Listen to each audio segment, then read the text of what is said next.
सादर अभिवादन।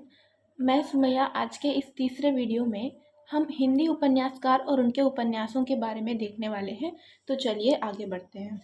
तो हिंदी उपन्यासकार और उनके उपन्यास में पहला है परीक्षा गुरु, जो कि पहला उपन्यास माना जाता है, जिसके उपन्यासकार है लाला श्रीनिवास दास।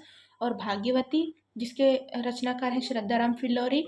चंद्रकांता, देवकी नंदन खत्री। अद्भुत लाश, गोपाल राम गेहमरी, जो कि जासूसी उपन्यासकार हैं। और लीलावती उपन्यास को किशोरीलाल गोस्वामी जी ने लिखा है।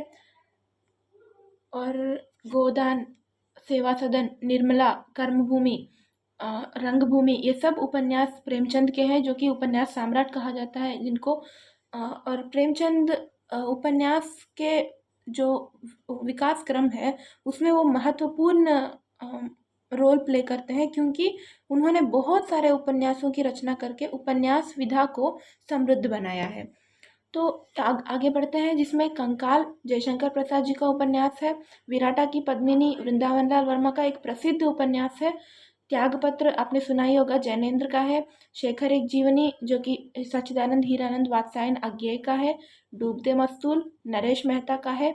गिरती दीवारें उपेंद्रनाथ अश्क का है। मानस का हंस अमृतलाल नागर का है। ये जो मानस का हंस है, ये तुलसीदास जी के जीवन पर लिखा गया है, जिसको अमृतलाल नागर ने लिखा था। बूंद और समुद्र, ये भी अमृतलाल नागर ने ही लिखा था। कब तक पुकारूं, रांगे राघव।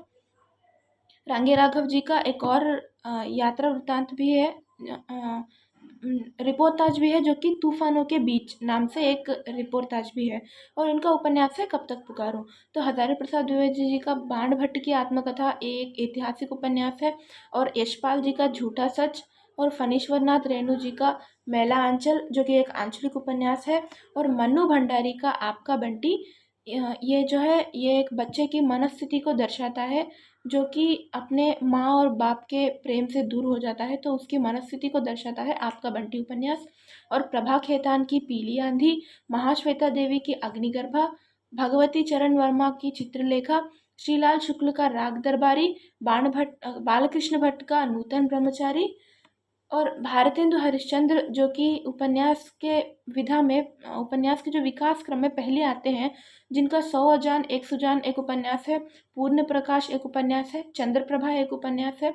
और अयोध्या सिंह उपाध्याय हरिओत जी का ठेठ हिंदी का ठाठ, ये एक और उपन्यास है। और ठाकुर जगमोहन सिंह का श्यामा स्वप्न, ये भी एक और उपन्यास है। और सियाराम शरण गुप्त जी का अंतिम आकांक्षा। और सूर्यकांत त्रिपाठी निराला जी का अप्सरा, अलका और प्रभावती, ये तीनों सूर्यकांत त्रिपाठी निराला जी के उपन्यास हैं। तो इस तरह उपन्यास विधा में कई रचनाकारों ने अपने अपने ढंग से, अपने अपने शैली में, अपने अपने विषय को लेकर आगे बढ़कर उपन्यास लिखे हैं। और उपन्यास हो, कहानी हो, या फिर कोई भी विधा हो, अपने परिवेश में, मतलब वो कवि जो है उसके परिवेश में जो भी परिस्थितियाँ होती हैं, वही उस रचना का माध्यम बनते हैं, उस रचना की कथा वस्तु बनते हैं।